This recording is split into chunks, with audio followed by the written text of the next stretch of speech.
alabando y exaltando al Rey de Reyes, Señor de Señores.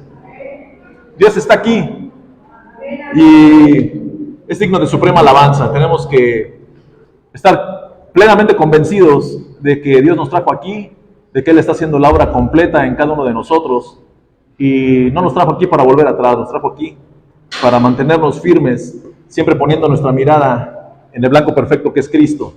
Le damos las gracias al Señor porque Él ha sido fiel, Él ha sido bueno con cada uno de nosotros. Hoy es emocionante para mí, para mi familia, para todos los hermanos que estamos aquí. Muchos hemos sido creyentes desde hace muchísimos años, y yo escuchaba en los labios de algunos de ustedes que decían: nunca he participado en la plantación de una iglesia, nunca he participado en abrir las puertas de una iglesia, el primer día estar ahí. Pues déjeme decirle, hermano, que hoy es usted afortunado porque hoy está usted aquí y hoy formamos parte de este nuevo proyecto que es la Iglesia Bíblica del Valle, y creo que vamos a tener muchísimos frutos a partir de este día. Así que gócese porque Dios está en control de cada una de las situaciones que están pasando en este lugar.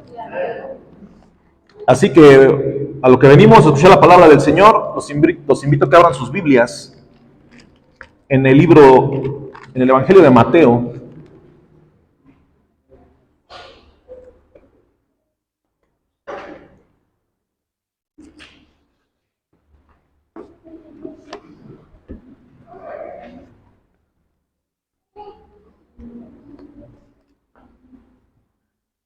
Dios es bueno. Vamos a orar. Buen Dios y Padre eterno, te damos gracias. Te damos gracias, Señor, porque usted ha sido bueno con cada uno de nosotros, porque su misericordia nos ha alcanzado, Señor, porque su gracia nos ha sostenido. En esta tarde, oh Dios Todopoderoso, le pedimos en el nombre de Jesús de Nazaret que sea usted a partir de este momento, así como lo ha sido desde el principio de esta reunión, y sé tu Espíritu Santo el que ministre como tú sabes hacerlo. En este momento, Señor, voy a ser el expositor de tu palabra ante tu iglesia, ante tu pueblo, ante tu novia. Te pido, Señor, que seas tú hablando a través de estos labios y quita toda carnalidad, que de ellos salga la verdad y nada más que la verdad. Y conforme a tu voluntad ministra, Señor, a los corazones y a las mentes de cada uno de mis hermanos. Espíritu Santo, obra a tu manera y no a la nuestra. No permita, Señor, que aflore algo que no te conviene a ti, sino que sea todo conforme a tu voluntad. Te doy gracias en el nombre de Jesús. Amén. Muy bien, pues el título de la prédica de hoy es De la horca al Gólgota. Y vamos a estar concentrándonos en el capítulo 27 de Mateo, y vamos a estar viendo del versículo 3 al versículo 10. Si nosotros meditamos, hacemos memoria, vamos a reconocer la historia de cuando Judas traiciona al maestro. Básicamente esa es la historia y ese es el tema de lo que habla este capítulo 27. Pero lo voy a leer y vamos a entrar en el contexto de cuál es el punto central al cual nos vamos a referir en esta mañana. Dice la palabra del Señor, lo voy a leer, quiero que usted siga con su mirada. Entonces Judas, el que le había entregado, viendo que era condenado, devolvió arrepentido las 30 piezas de plata a los principales sacerdotes y a los ancianos, diciendo: yo he pecado entregando sangre inocente. Mas ellos dijeron: ¿qué nos importa a nosotros? Allá tú. Y arrojando las piezas de plata en el templo, salió y fue y se ahorcó. Los principales sacerdotes, tomando las piezas de plata, dijeron: no es lícito echarlas en el tesoro de las ofrendas, porque es precio de sangre. Y después de consultar, compraron con ellas el campo del alfarero, para sepultura de los extranjeros. Por lo cual, aquel campo se llama hasta el día de hoy Campo de Sangre. Así se cumplió lo dicho por el profeta Jeremías, cuando dijo: y tomaron las 30 piezas de plata, precio del apreciado, según precio puesto por los hijos de Israel, y las dieron para el campo del alfarero, como me ordenó el Señor. Capítulo 27, versículo 3 al 10. Si nosotros hacemos memoria, nosotros analizamos esta historia de este hombre que estuvo 3 años con el maestro, que estuvo acompañando a Jesús, que fue parte de los 12 escogidos del Señor, que fue parte de este grupo que Dios llamó para sí y también estuvo capacitando durante estos 3 años. Vamos a recordar, hermanos, la posición que tenía este varón en el cuerpo de los 12. Este hombre era el que guardaba las finanzas. Este hombre era uno de los 12, uno de los cuales habían sido capacitados constantemente, día a día, por 3 años, por el Maestro, por Jesús. Y cada uno de ellos, hermanos, tuvieron la oportunidad de poder desarrollar algo que el Señor iba poniendo en sus corazones, como cada uno de nosotros. Muchos de los que estamos aquí podemos tener 6 meses, 1 año, 10 años, 20 años, 40 años en el Evangelio. Y en este tiempo que hemos caminado con Jesús, el Señor ha estado haciendo la obra constante en nuestras vidas. Déjeme decirle, mi amado hermano, que este hombre del cual vamos a estar hablando hoy, pasó lo mismo con él. Él estuvo, ese tiempo que estuvo caminando con el Maestro, fue capacitado, fue enseñado, fue adoctrinado, fue guiado, vio los milagros, vio las grandes proezas y las grandes maravillas que Jesús hacía. Este hombre tuvo el ejemplo, así como todos los demás, de Jesús. Algo pasó con él. Yo les aseguro, estoy completamente seguro que cuando alguien escoge un equipo de trabajo, no lo escoge pensando en que alguien va a fallar. Cuando el entrenador del equipo de fútbol escoge al portero, a los defensas, a los medios, a los delanteros, él está confiando en que cada uno de ellos va a hacer su trabajo en el momento preciso. Y no está pensando en que voy a ponerlos a ver quién mete un autogol. Nadie está pensando eso cuando están armando un equipo de deporte. Siempre se está pensando en atacar, en ganar, en defender bien, en ser protagonistas, en hacer las cosas correctamente, hablando deportivamente. En el caso de la iglesia de Cristo, en el caso de nosotros, cada vez que uno de nosotros estamos armando nuestros equipos, estamos pensando en ir hacia adelante, en superarnos, en hacer las cosas correctamente, como a Dios le agrada, a la manera de Dios. ¿Es cierto o es falso? Esto es cierto. Cada uno de los departamentos de las iglesias puede ser el grupo de alabanza. El grupo de alabanza, cuando se escogió, no vamos a escoger a alguien que no tiene ninguna aptitud para tocar un instrumento. Se pregunta, oye hermano, ¿sabes tocar el bajo? ¿Sabes tocar la batería? Te va a decir que sí, entonces lo consideras para participar. No podemos decir, pues, ese hermano no sabe, pero pues, ahí veremos. No, es así. Tiene que haber previos ensayos y todo, hablando de un grupo de alabanza, en un grupo deportivo, en un equipo de deporte, es lo mismo. Los entrenadores escogen a los que consideran mejor, los entrenan, los capacitan, les dan la idea, la visión que tienen. ¿Para qué? Para hacer lo correcto en el momento correcto. Lo que pasa también con los 12 discípulos, estos 12 apóstoles, es lo mismo. Jesús los llamó en el momento que Jesús creyó conveniente para desarrollar el ministerio y para cambiar la historia de la iglesia. Era el fundamento de la iglesia primitiva. Eso fue lo que pasó con estos 12.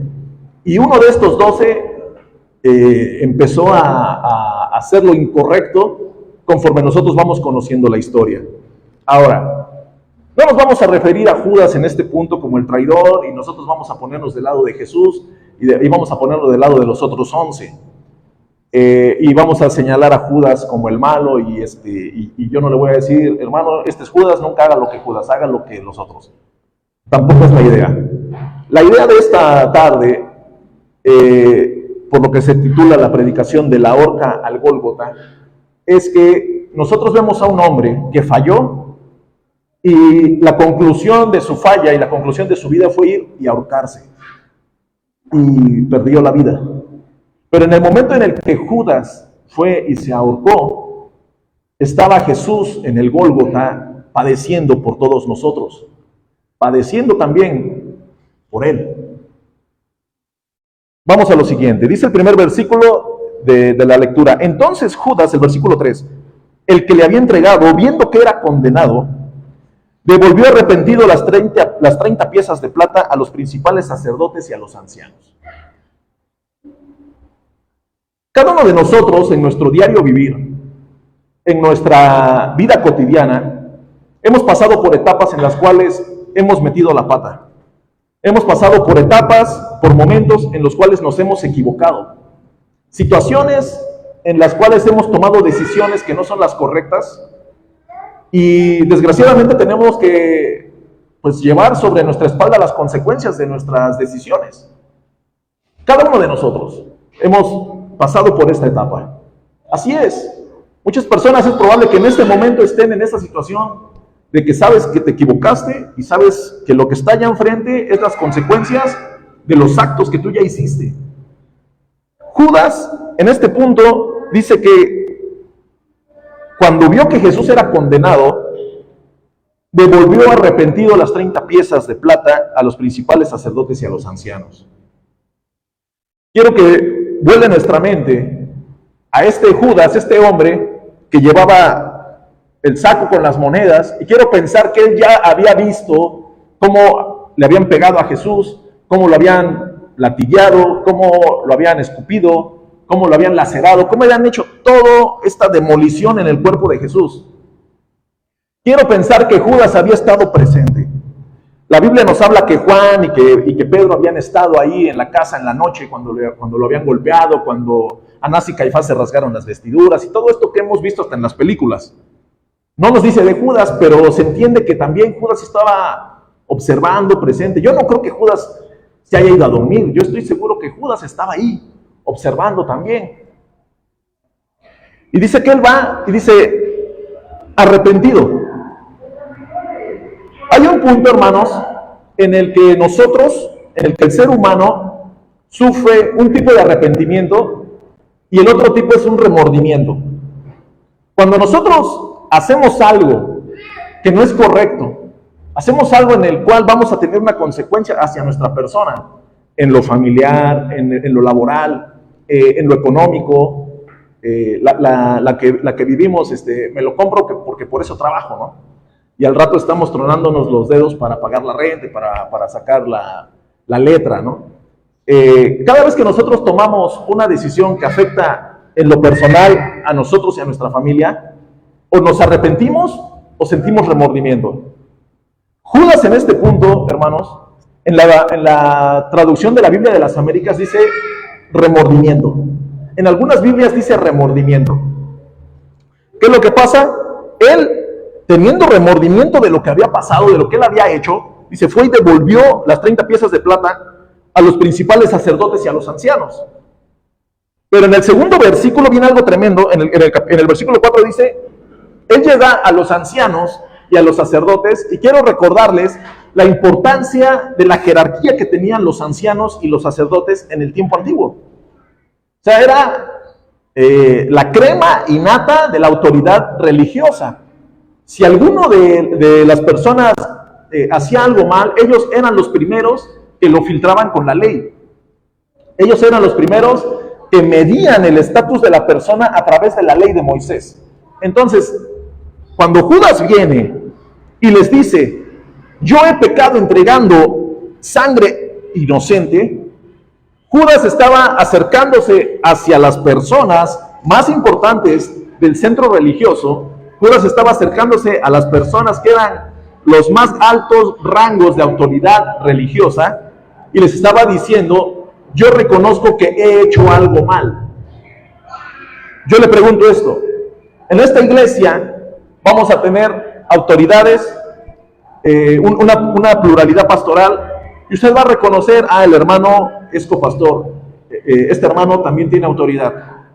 Y si alguien viene y le dice, hermano, fíjese que yo me equivoqué y cometí este error, lo menos que usted espera de ese hermano, de esa figura de autoridad, es o un consejo, o por mínimo que lo escuche.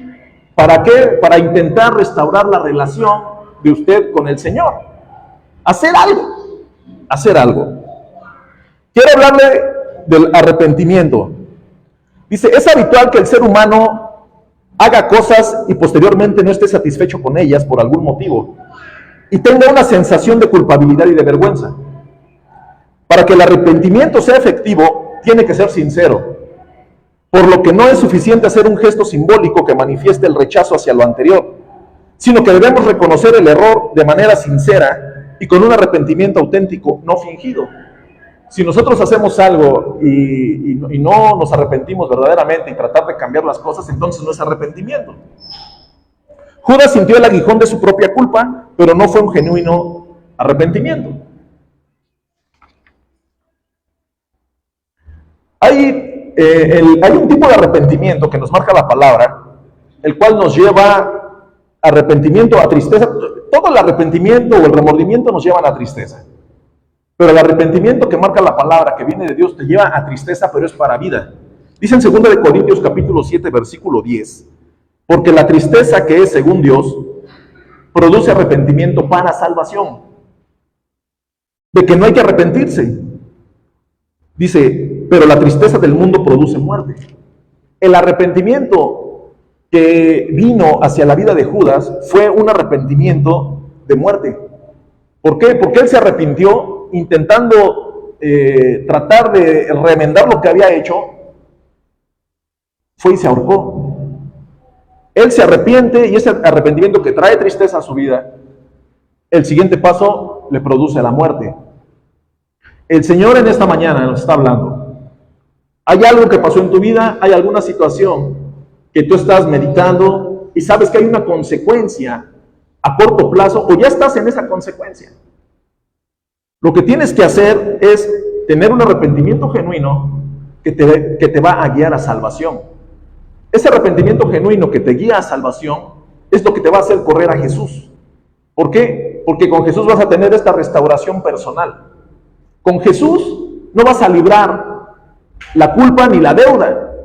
Lo que Jesús te va a hacer es tomar el agravio verdaderamente y hacer lo que tienes que hacer para pagar el mal que hiciste si es que se hizo un mal.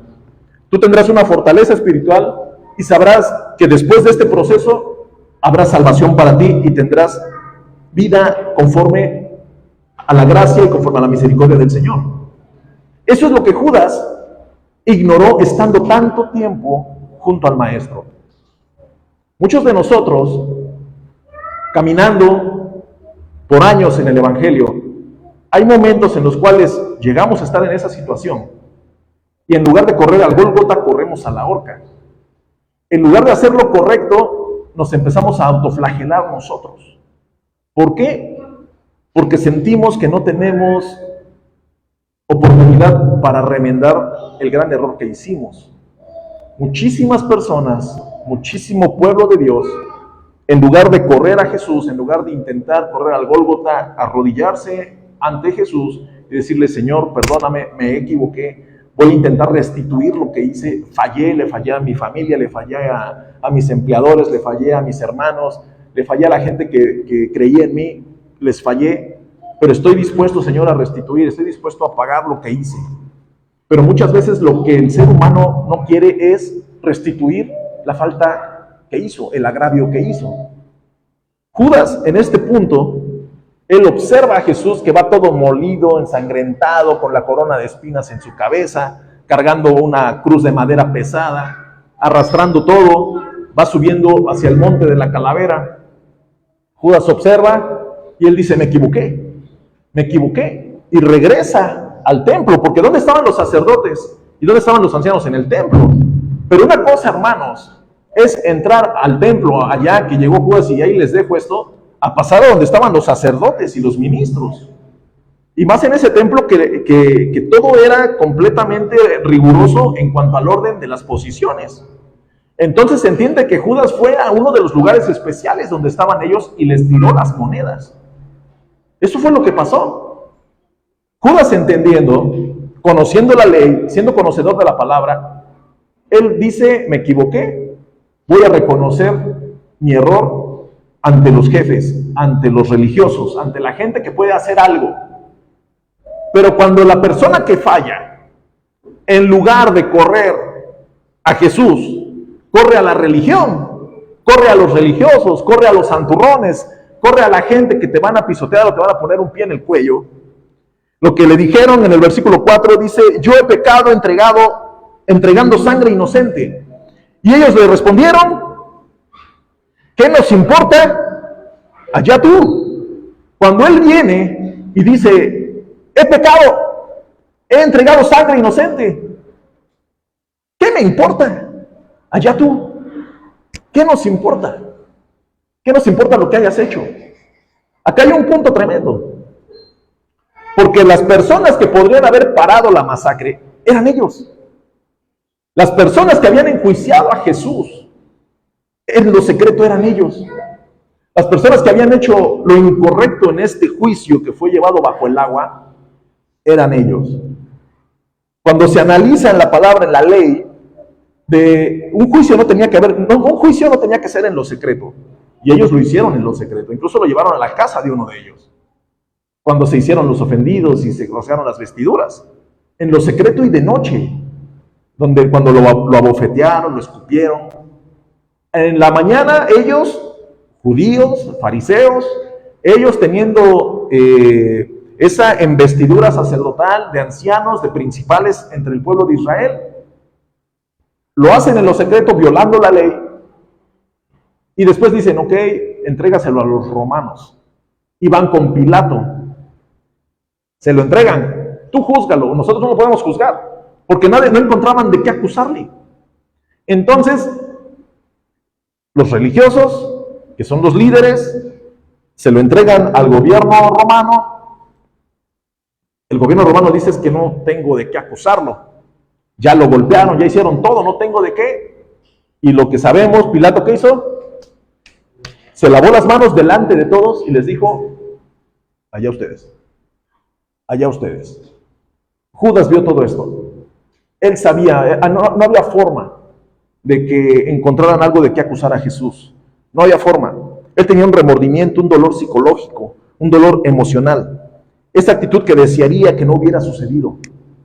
Judas se sintió triste y afligido, pero no se arrepintió. Él tenía ese remordimiento. Hay dos palabras. ¿Han escuchado cuando el salmista dice al corazón contrito y humillado, no despreciarás, oh Dios? ¿Han escuchado la palabra contrito? Un antónimo de contrito o de contrición es atrición. La atrición es un tipo de arrepentimiento falso y espurio. Implica remordimiento causado por el temor al castigo o la pérdida de una bendición. Motiva un intento de librarse del infierno o del castigo. Esa es la atrición. Un remordimiento que te da remordimiento porque sabes que perdiste una bendición. Porque sabes que no saliste beneficiado de lo que hiciste, pero no hay un verdadero arrepentimiento, un real y verdadero arrepentimiento. Después viene la contrición, cuando dice el Señor al corazón contrito y humillado, dice, ese es el arrepentimiento verdadero y piadoso. Es genuino, implica un profundo remordimiento por haber ofendido a Dios. Cuando el corazón contrito se acerca al Señor, es porque hay un arrepentimiento genuino. Un arrepentimiento genuino porque ofendí al Señor y estoy arrepentido y quiero que haya un cambio en mi vida. La persona contrita confiesa, advierte completamente su pecado sin tratar de justificarlo. Muchas veces la persona que solo tiene remordimiento va a intentar justificar sus fallas. De una o de otra forma va a intentar justificarlas. Pero la persona que tiene un arrepentimiento real y verdadero va a intentar hacer lo correcto. Es el reconocimiento del pecado. Va acompañado de una disposición a hacer restitución, siempre que sea posible, y de una resolución a alejarse del pecado. Cada una de las veces que la persona se arrepiente verdaderamente, lo que la va a guiar, el segundo paso, es alejarse de más de lo que él estaba haciendo antes. Yo me alejo de lo que estaba yo haciendo. Sea la cosa en la cual usted ha resbalado, lo que usted se ha deslizado, el siguiente paso es alejarse lo más posible del pecado, el cual lo hizo deslizarse o lo hizo caer o le hizo tropezar. Ese es un auténtico arrepentimiento. Judas no tuvo ese arrepentimiento. Judas tuvo ese remordimiento. Es que no me funcionó. Es que no me salió. Muchas veces cuando una persona falla, en cualquier ámbito, porque robó, porque hizo esto, porque hizo cualquier otra cosa, hay un placer momentáneo, pero hay un remordimiento después. ¿Por qué? Porque lo que obtuviste en lo que hiciste no satisface completamente tus necesidades. No satisface completamente lo que tú buscabas al haber hecho eso, que por lo regular es malo. Y muchas veces nosotros nos podemos identificar con estas situaciones. Nosotros hacemos algo que no es correcto, no era correcto. Y más allá de ir a situaciones muy graves, podemos decir desde un chisme. Yo puedo ir y contar un chisme, puedo decir algo, puedo inventar algo, puedo hacer algo, puedo expresar algo. Pero te das cuenta que a través de lo que hiciste hubo algo que falló, hubo algo que no era correcto, algo pasó en tu mente y en tu corazón que estás tambaleándote porque algo no está bien. Dios quiere que en esta mañana identifiquemos esa postura en nuestras vidas, que ubiquemos verdaderamente si nosotros en algún punto hemos hecho algo incorrecto, hemos fallado de alguna forma, entonces tenemos que acercarnos al Señor con un corazón contrito y humillado. ¿Para qué? Para que el Señor pueda hacer la obra completa y la obra constante, progresiva, siempre firme, siempre. Si nosotros fallamos en ese punto y empezamos a sentir ese tipo de remordimiento, entonces déjame decirte, hermano, que no has tenido ese arrepentimiento real que Cristo quiere hacer en tu vida para que se transforme el Espíritu Santo realmente. No ha pasado. Si yo hice algo y tengo remordimiento, entonces no es arrepentimiento. Hay algo que no se ha hecho, hay algo que no se ha aterrizado verdaderamente. Dice el Salmo 51:10, crea en mí, oh Dios, un corazón limpio y renueva un espíritu recto dentro de mí. Los sacrificios de Dios son el espíritu quebrantado. Al corazón contrito y humillado no despreciarás tú, oh Dios. Él no desprecia a la persona cuando se acerca con un corazón sincero para que Él haga la obra completa. Cuando usted y yo nos acercamos al Señor con un corazón sincero, con un corazón contrito y humillado para buscarle, para buscar esa restauración, para intentar restituir en lo que fallamos, fácil no es. Va a haber lágrimas, va a haber situaciones tremendas, pero creemos que Él es fiel y justo para perdonar cuando nos acercamos a Él. Yo he pecado entregando sangre inocente.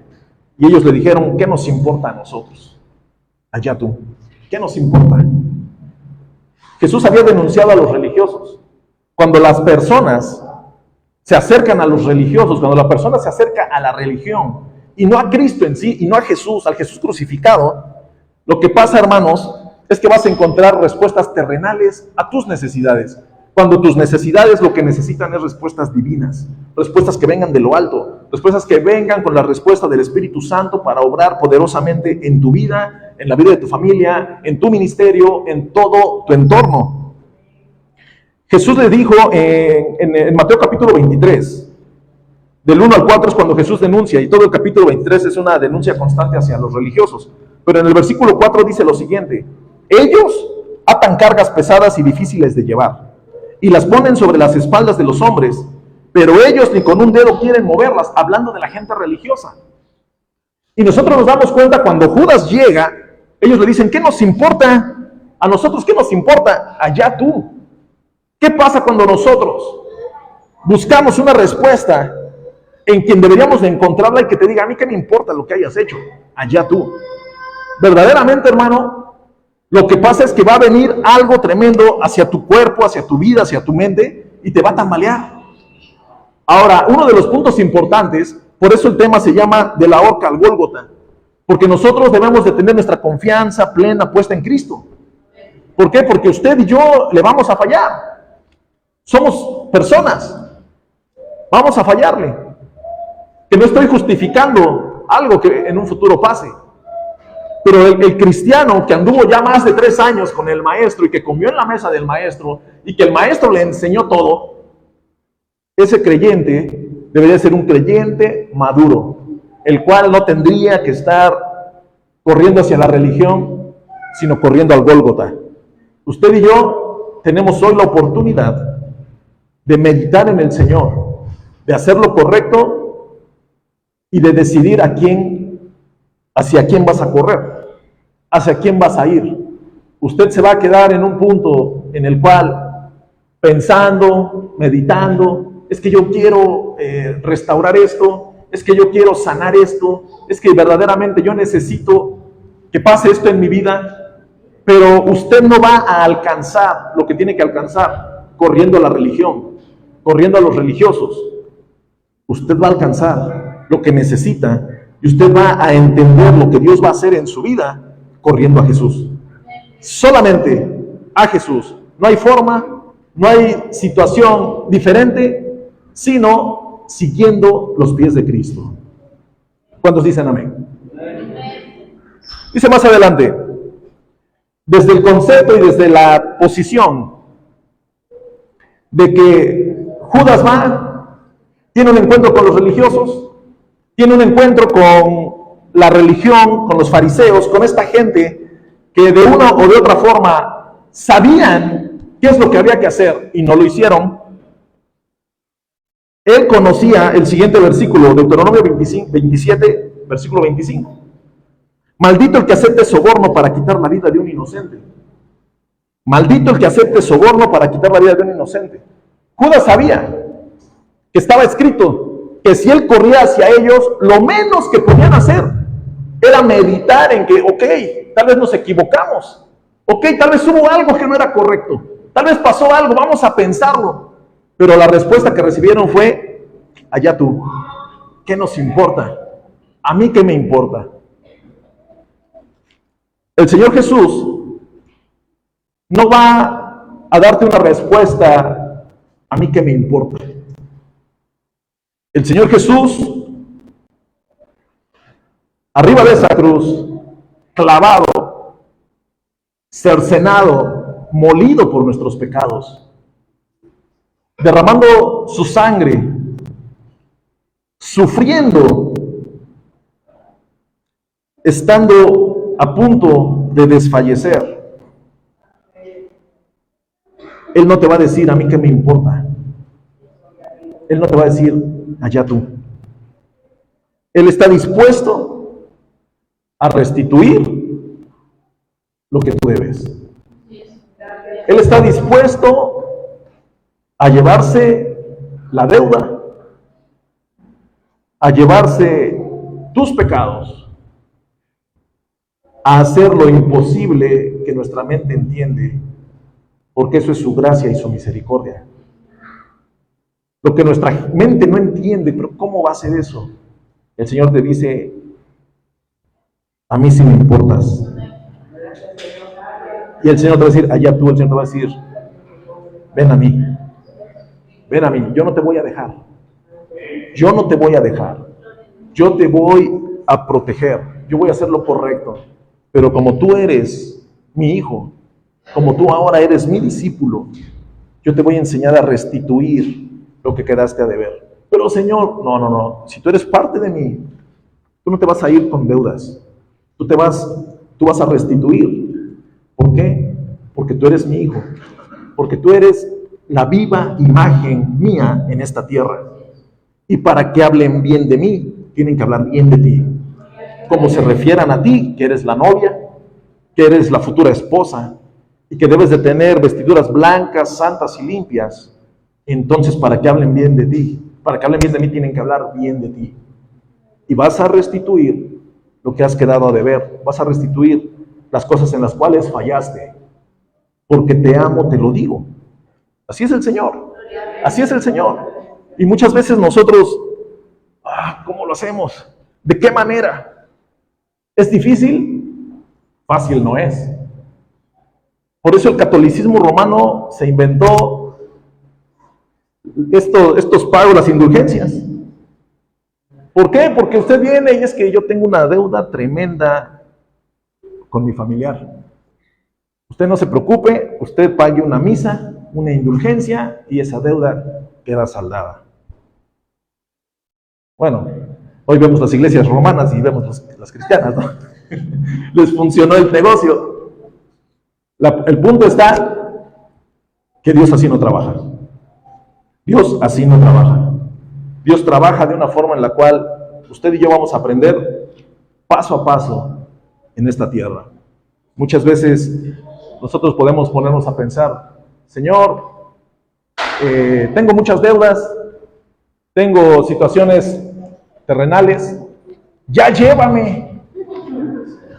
Y el Señor te va a decir, yo quiero que vengas a mi presencia, pero primero pagas. Porque ¿qué pasaría que digan, ese hombre le quedó a deber a tantos y ya se murió? ¿Y que era cristiano? No, porque al que se vitupera es el nombre de Cristo. Entonces, si nosotros tenemos algún problema o algo, hermano mío, hay que pagar. Dice más adelante, en el versículo 5, y arrojando las piezas de plata en el templo, salió y fue y se ahorcó. Ya no se dice más. Se ahorcó.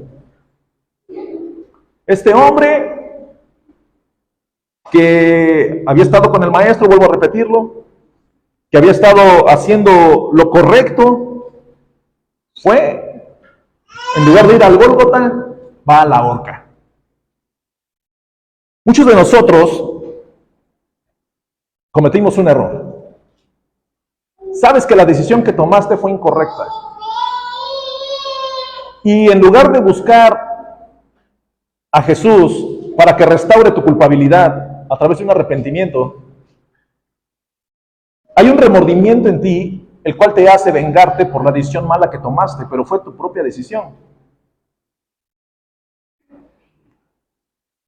Yo me imagino a muchos de nosotros autoflagelándonos y sufriendo el producto de nuestra decisión, en lugar de correr a Jesús para que Él nos limpie de todo mal y nos haga entender cuáles son sus propósitos eternos, incluso en la decisión mala que tomamos. Esa es la voluntad permisiva de Dios. Porque el Señor, dice el pastor David, que Él usa la carreta del diablo para bendición de los santos. El Señor usa la carreta del diablo para bendición de los santos. Que a través de una decisión que venía provocada por la maldad de un corazón, el siguiente paso es bendición, según la voluntad permisiva, para hacer lo correcto en medio del entorno. Y nosotros nos quedamos así, pero ¿por qué lo permitió Dios? Porque Dios es soberano. Él lo es. Él puede permitir y no puede permitir.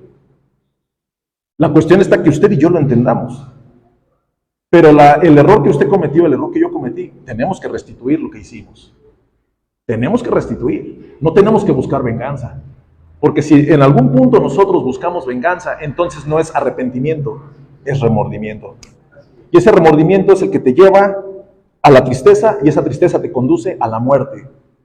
Y el arrepentimiento genuino también te lleva a la tristeza porque no te vas a liberar de tu error.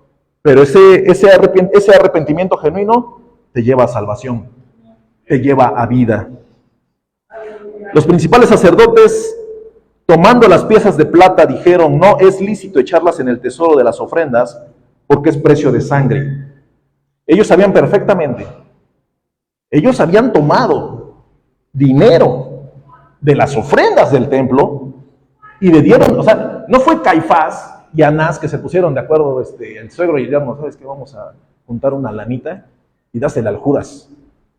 No, o sea, ni siquiera quisieron invertir. Agarraron y fueron a las arcas y agarraron las 30 monedas y se las dieron a Judas, dinero del templo. Incluso dice, precio del apreciado.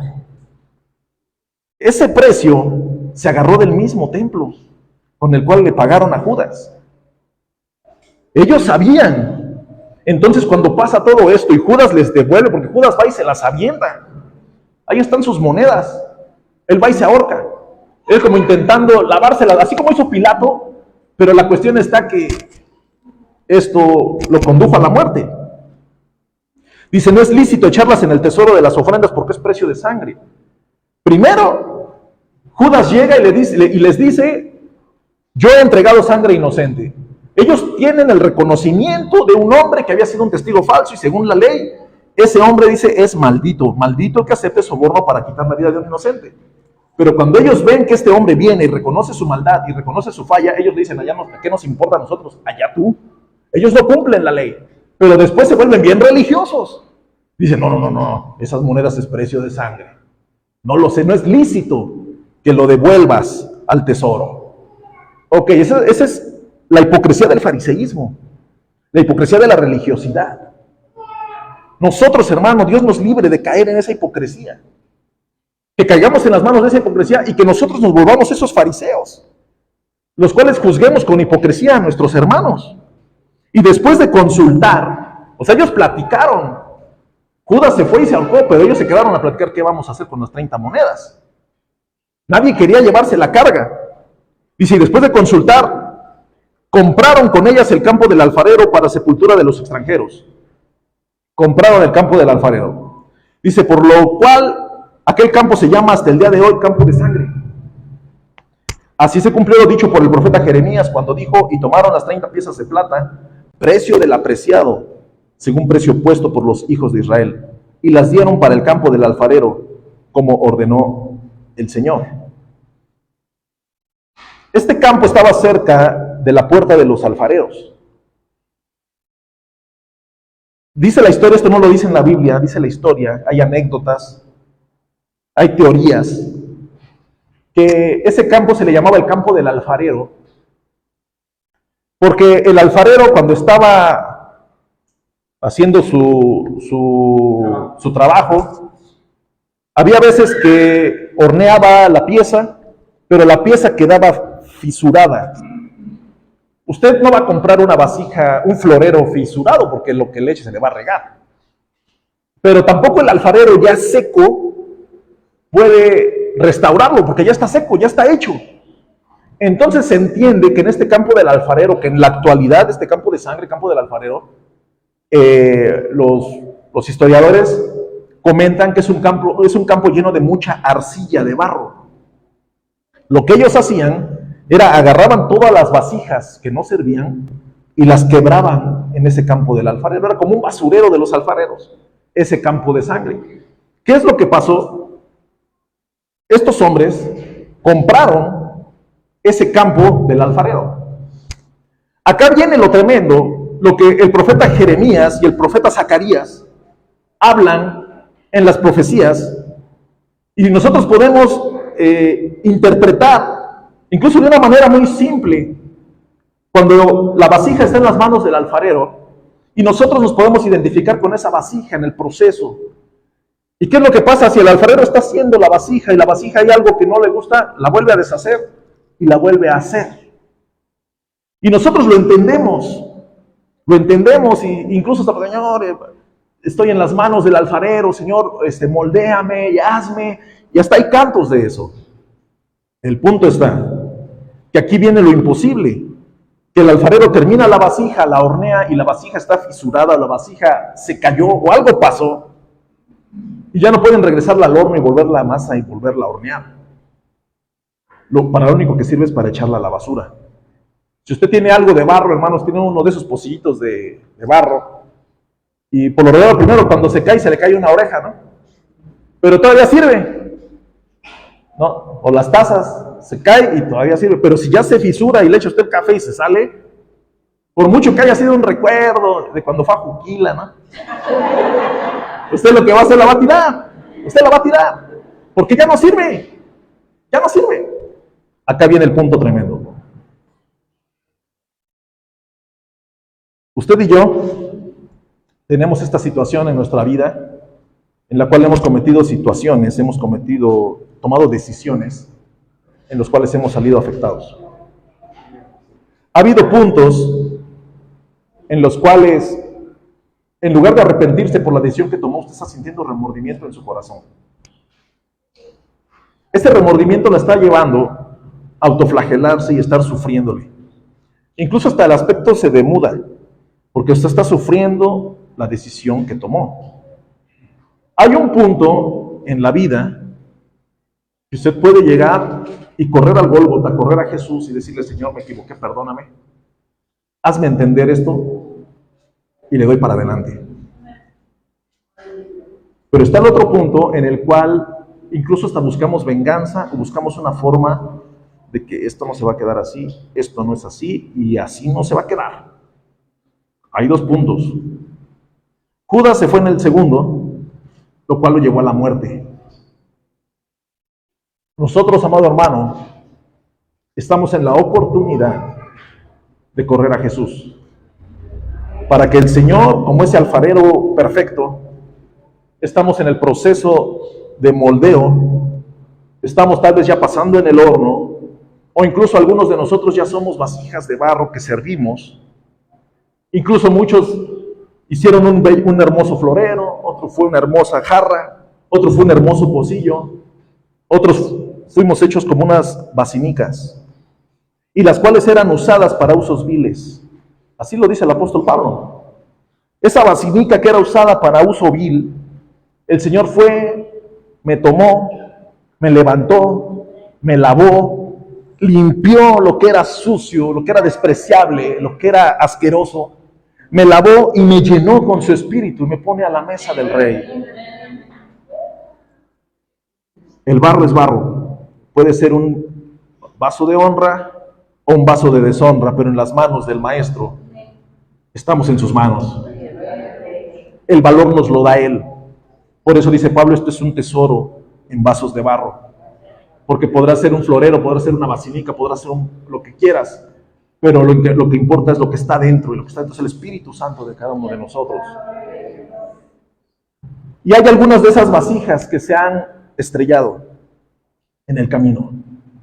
Han tenido situaciones en las cuales no ha sido fácil, a través de situaciones que hemos hecho, hemos afectado a terceros, hemos hablado lo que no, hemos dicho mentiras, hemos accionado cosas las cuales han afectado a otros, pero nos han afectado más a nosotros. Y en lugar de correr a Jesús, en lugar de correr al Gólgota, pensamos que estas vasijas se tienen que ir al campo de sangre, al campo del alfarero, a donde las vasijas ya no sirven, a donde esas vasijas se avientan y se quiebran, y ese barro es basura. Es ese arrepentimiento que nos lleva a muerte, que no es un arrepentimiento genuino, es un remordimiento. Hermano, el Señor en esta tarde te habla y te dice, saca el remordimiento de tu vida, arrepiéntete verdaderamente y déjame restaurar esa vasija. Déjame restaurar las grietas que hay en esa vasija. Permíteme hacer el trabajo una vez más. Usted me puede decir, pero estamos hablando de que una vasija estrellada ya no sirve. Pero Dios es un Dios de los imposibles. El Señor que nosotros conocemos, el Señor que nosotros predicamos, Él restaura la caña cascada y el pabilo que humea. La caña cascada, como se habla en los profetas, dice que era una flauta que la quebraban. Y esa flauta la tiraban, tal vez era hecha de algún carrizo, algo muy simple, muy sencillo. La quebraban y la tiraban porque podían agarrar otra rama y hacer otra flauta. El Señor dice, pues esa flauta que está quebrada, esa flauta que ustedes ven que ya no sirve, yo la tomo y la voy a restaurar y la voy a hacer servir. Yo la tomo y la voy a hacer que suene. ¿Por qué? Porque yo soy el creador de todas las cosas. Ustedes ven ese pabilo, esa vela, está una vela y se consumió y solo queda el solo pabilo y está humeando. El Señor te dice, yo voy a tomar ese pabilo que humea, que ya se consumió, y lo voy a hacer que vuelva a alumbrar. Porque lo que alumbra es el Señor y no somos nosotros. El Señor quiere, mi amado hermano, que reconozcamos nuestras limitaciones, que reconozcamos verdaderamente qué es lo que está pasando en nuestra mente, en nuestro corazón, en nuestra vida, que nos paremos firmes y que caminemos directo hacia el Gólgota, que caminemos, que corramos a Jesús. El campo de sangre lo vas a encontrar en cualquier lugar, y en cualquier punto de tu vida vas a aventarte y la vasija se va a quebrar. Pero correr al Gólgota implica llegar, implica sufrir, implica ver al Maestro sufriendo. Pero el Señor te dice, yo me he llevado tus cargas, tus pecados, tus enfermedades. Por lo que tú has venido sufriendo, yo he hecho la obra. El Señor ha hecho la obra, mi amado hermano. El Señor está haciendo la obra y completando esa obra. Y la está perfeccionando en cada uno de nosotros. Usted voltea a ver al de juntos, voltea a ver, usted sabe quiénes somos. Hay cosas que nosotros carecemos, pero lo que nos completa es el Espíritu Santo que mora en nosotros. Pónganse de pie.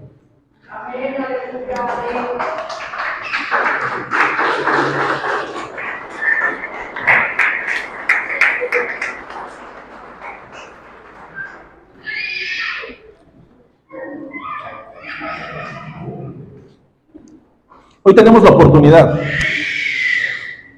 de meditar en el Señor, de platicar con Él, de acercarnos ante su presencia en esta oración que vamos a hacer, de abrir nuestros corazones, abrir nuestro entendimiento, reconociendo nuestras limitaciones, reconociendo nuestras carencias, reconociendo nuestras fallas y diciéndole al Señor: perdóname. He hecho cosas que no son correctas. He estado en situaciones que no son las adecuadas. Perdóname, Señor, porque he fallado. Hoy vengo a ti y quiero dejar de autoflagelarme. Quiero dejar de sufrir. Quiero dejar, oh Dios, de hacer lo que no es de tu agrado. Y quiero que tú hagas la obra y la completes en mí. Cierre sus ojos, hermanos. Levante sus manos. Dígale al Señor: aquí estoy. Aquí estoy, Señor. Hoy vengo ante tu presencia, reconociendo mi debilidad. No vengo fingiendo, Señor, ni haciendo lo que a ti no te corresponde, ni lo que a ti no te agrada, sino vengo ante tu presencia con un corazón sincero. Vengo ante tu presencia, oh Dios Todopoderoso, Dios de Abraham, de Isaac y de Jacob, porque sé que me amas. Hoy he entendido, Señor, que no tengo por qué correr a la horca, a autoflagelarme, a sufrir por los errores que hice, por las cosas que he dicho, por las mentiras que he hablado, por las situaciones que yo he provocado. Hoy es el tiempo, Señor, de correr a ti, de abrazarme a ti, Señor, como el niño se abraza a su madre. Abrazarme a tu manto, oh Dios, porque sé que en ti encontraré el oportuno socorro. Porque sé, oh Dios Todopoderoso, que solo en ti encuentro salvación. Porque fuera de ti nada soy. Porque he visto tu poder en mi vida y en la de mi familia y en la de mis hermanos. He visto a tu Espíritu Santo ministrar de maneras especiales. Hoy te pido, Señor, que sigas obrando poderosamente en mi vida. Dame esa convicción para hacer los cambios que tengo que hacer en mi vida. Lo que hice y estuvo mal, Señor, perdóname. Ayúdame a restituir en lo que dañé.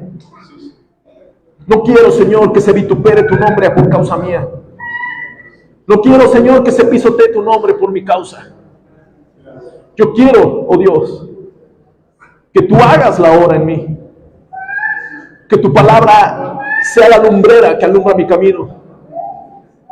Que tu Espíritu Santo sea el que impulsa mi vida, oh Dios. Hoy estamos en un nuevo comienzo, Señor. Hoy estamos continuando la historia. Y creemos, oh Dios Todopoderoso, que usted va a estar obrando poderosamente en la vida de cada uno de los que aquí estamos. Le doy gracias, Señor, porque usted ha sido bueno, porque usted ha sido fiel, porque su misericordia es eterna. Escuche, oh Dios, a la persona que ha acercado ante usted en esta oración. Escuche, Señor, y que su Espíritu ministre de la forma especial para que ellos puedan tener, oh Dios, ese arrepentimiento real y genuino de las situaciones que han pasado. Le doy gracias, oh Dios, en el nombre de Jesús. Amén. Denle un aplauso al Rey, hermanos.